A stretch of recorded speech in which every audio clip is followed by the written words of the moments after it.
Welcome back to another one of my video series, and this time we're going to be speaking about how to get the body you've always wanted, sort of.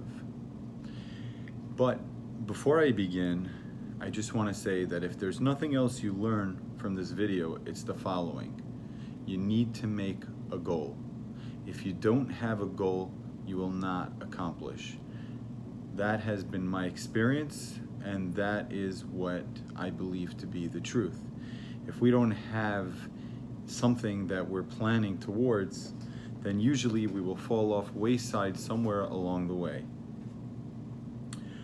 Another thing that I would like to mention before we get going is the famous Maimonides once said, after giving all of his advice for proper health and nutrition, that he made a disclaimer that what he was saying was for a person that was perfectly healthy. In other words, what I'm trying to say is that I can give over my knowledge and my experience, but I can only make the assumption that the person listening to this and following this advice doesn't have issues that may affect the outcome of my suggestions. Basically, in a nutshell, there are three, or rather I would say 4 rules to losing weight. First of all, you need to drink water. You need to get addicted to water. Water is something that should become your most favorite snack. It is something that runs the digestive system through.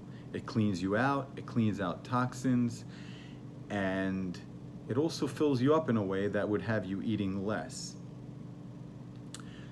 The second thing that you need to do is you need to start making salad a big part of your diet. And what I always suggest is that some people don't like salad. Well, that's okay, but make sure you have salad with whatever else you're eating. If you're gonna have a burger, at least have the lettuce and tomatoes with it. But you got to include salad into and vegetables into whatever else it is you're eating. And in the beginning, at least until you prove to yourself this to be true, at least include it with other foods. Have it on the side. If you have a choice of 2 sides when you go out to eat, one of them, make it salad. Number 3, which is going to be the hardest, is not to eat for 3 hours before you go to sleep. Now, in the beginning, and even if this becomes a long-term thing, at least aim for 1 hour. But it is very, very important that you don't eat before you go to sleep. And usually, the reason for hunger pangs at nighttime is because of an inappropriate breakfast at the beginning of the day, but we'll get to that in a moment. When I said that there were 3 and sort of 4 rules, the 4th rule is always take the stairs. Meaning not specifically the stairs, but when you have a choice, make the healthier choice. Take the stairs, walk, bike ride. Even if you aren't somebody who works out or exercises, do something that will be the healthier choice.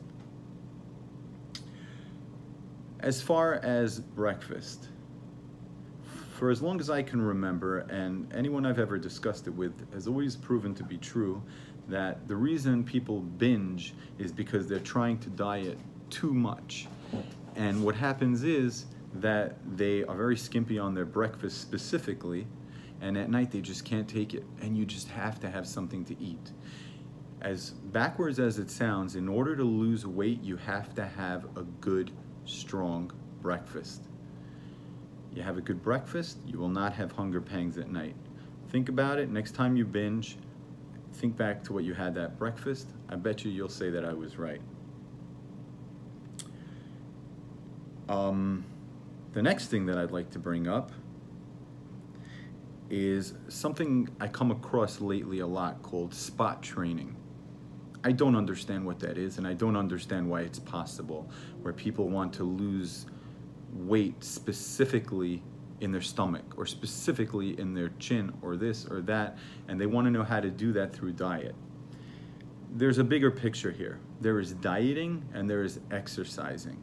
And in order to understand this a little bit deeper and better, we need to analyze the concept of bodybuilding. Any bodybuilder knows that bodybuilding is 90% food.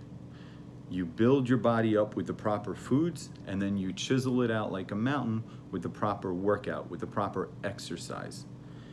Now, with that concept in mind, even though we're not specifically talking about bodybuilding per se, bodybuilding meaning the specific art of becoming huge muscular-wise, the concept is universal to anything. When you want to do something for your body, you need to keep the two things separately.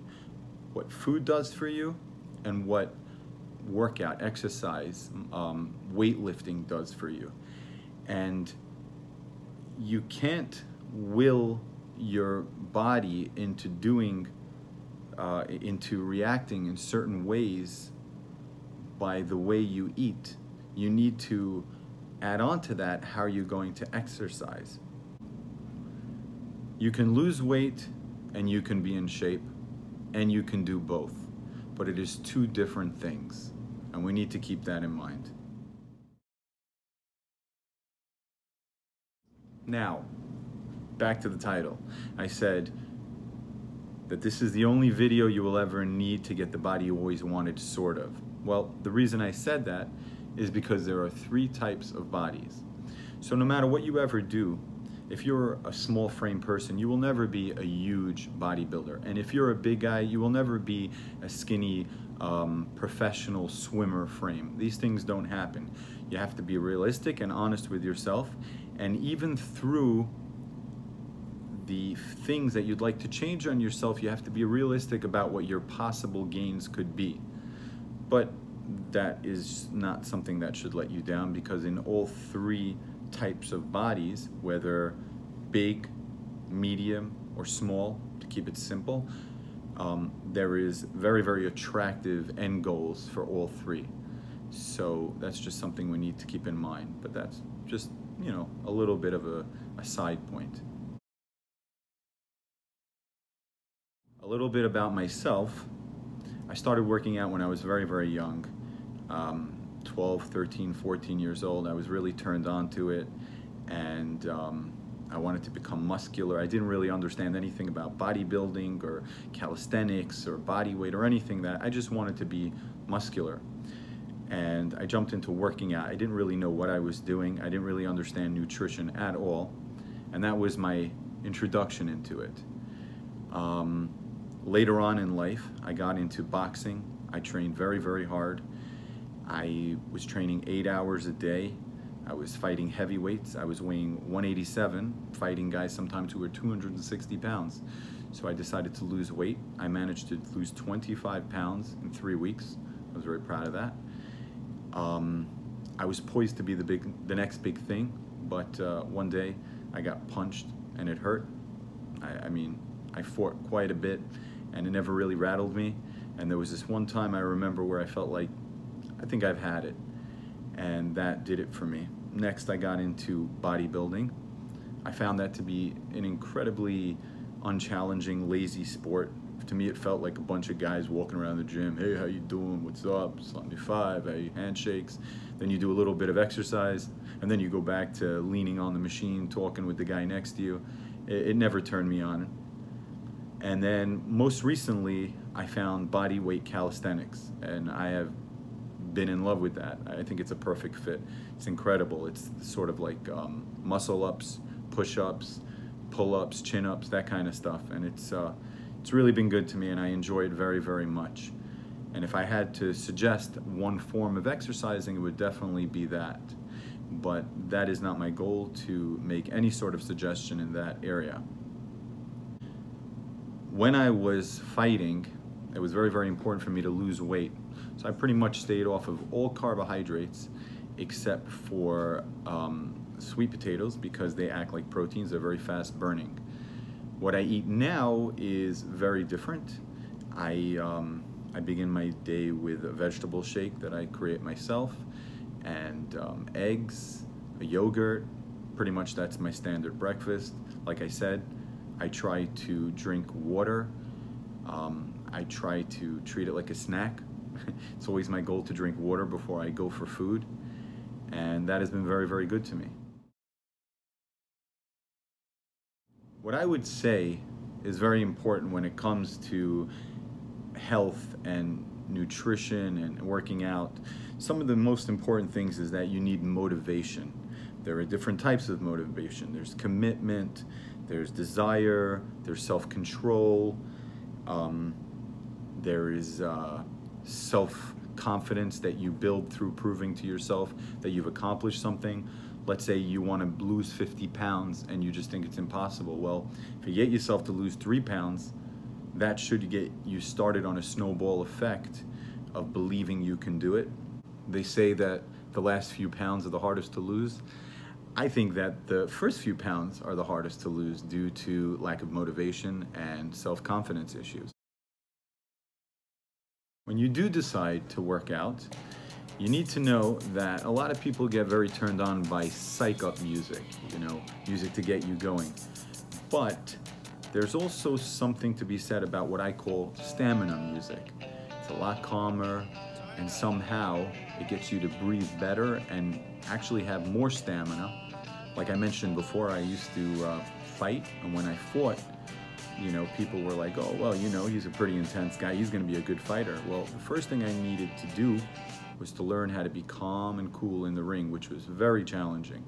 But when you want to have a good exercise, a good workout, you actually need to be calm, not psyched up. You want to be psyched up when you need that boost.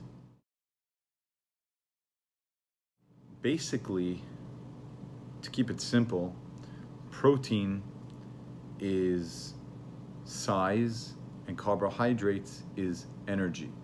And when you keep this in mind, you start to have an understanding that if somebody has too much meat, they become bigger. They might not be as formed, but they become a bigger looking person. Whereas if somebody has more French fries, they become a heavier, overweight looking person. That's because that would be an example of something protein, something a bodybuilder would use to chisel into shape, versus something that is just going to not be so great for you unless you have some use for the carbohydrates to burn it off. A couple of secrets that work for me really, really well. My father told me that before they came out with all this other stuff, they used to, for workout nutrition, just stick to old school honey, peanut butter.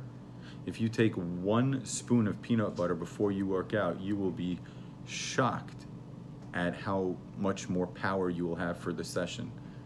You don't necessarily need to be taking all this fancy stuff. It's just not the way it is. The next thing I want to talk about is sugar. Sugar is the devil. If you are somebody that wants to lose weight, you need to get away from sugar. Back in those days I was talking about, when I was training, I got off of sugar. That's how I was able to lose 25 pounds, plain and clear. If I was still eating sugar, it wouldn't have been able to happen. Sugar is the devil. Sugar is an addiction. That is a fact. If you have sugar, then you're not going to be able to get the craving out of your system. I didn't have sugar for a few days. No chocolate, no soda, no sugar, no bread, no starch, nothing like that. And I had no craving. I could sit there with people eating and they were like, oh, I feel so bad, you're not eating this. Didn't bother me. I enjoyed the smell. No big deal. But people who say, oh, I'll only have a little dessert, that is a problem. If you really, really are committed to losing weight, what you gotta do is kick the sugar. Kick the sugar, you're halfway there. You gotta remember, as in with anything else, God puts intelligence into things. The reason it's not easy to lose weight, and the reason it's not easy to become muscular or be in shape that you desire, is not because God doesn't want that for you. It's because he wants you to expand your mind and build your self-control and challenge yourself for the experience to conquer it. And that is why it is a little complicated, but not because it's unattainable. When you get into exercising, you're going to come across something that I call assisting muscles. It's an interesting concept where, if, like, let's say you have a weak stomach, for example, but you have strong legs. Well, you can use your legs to strengthen your stomach. You can do exercises like running. You run, your stomach becomes stronger. Let's say you have a weak back, but you have strong arms. When you can do back exercises, like, for example, instead of doing pull-ups, you do chin-ups. Chin-ups are mostly arm straining, but they start working your back too. But you're getting assistance, so that's a little bit of a secret. You'll always be able to find a muscle that can assist another one until the other one becomes strong on its own. And everybody has one or two muscles that stand out that are stronger than other ones. Don't underestimate the power of cold water. If you're somebody that wants to lose weight, or you're somebody that wants to get into shape, become healthier, more muscular, cold water is your friend. Besides for what it does internally, by helping you lose weight and keep the toxins out, it is also very, very good and beneficial for you externally. When you're sore, it's your friend. If you take a cold shower after you work out, you have less chances of becoming inflamed. Make it your friend. You will not regret it. You will thank me. Another thing that I would like to mention is morning versus night gains. I find myself to be stronger at night, yet I find myself to be more motivated to work out in the morning. So that's a decision I make, is that I'm a little bit weaker. I could do a little bit less, but I work out in the morning. Another thing is that, obviously, you weigh more at night. So if you're trying to lose weight, you certainly want to weigh yourself in the morning for self-confidence reasons. If you weigh one amount in the morning and 5 to 8 pounds more at night, hey, give yourself a break. See yourself as an 8-pound less person in the morning, and you'll be happier for the experience. And last but not least, if you do go the route of trying to get stronger or more muscular or anything like that, don't forget your back. I know that the famous thought is people like to forget the legs, but I never found that to be true. Even if somebody completely ignored their legs, but they incorporated walking, they incorporated taking stairs, the legs will get what it needs. On the other hand, people, when they look in the mirror, they don't see their back. And they tend to forget that not only is it important to work out your back, but if you were to not work out your back, you'd probably be better off not working out your front, because it strains, it pulls, it unbalances your equilibrium. It does so many unhealthy things that you would be better off doing lighter exercises than doing heavier exercises just for the front part of your body. Anyways, I hope this was all helpful, interesting, intriguing, exciting, and I look forward to seeing you guys again soon. Thanks for your time. Sit, Nala, sit. Good dog.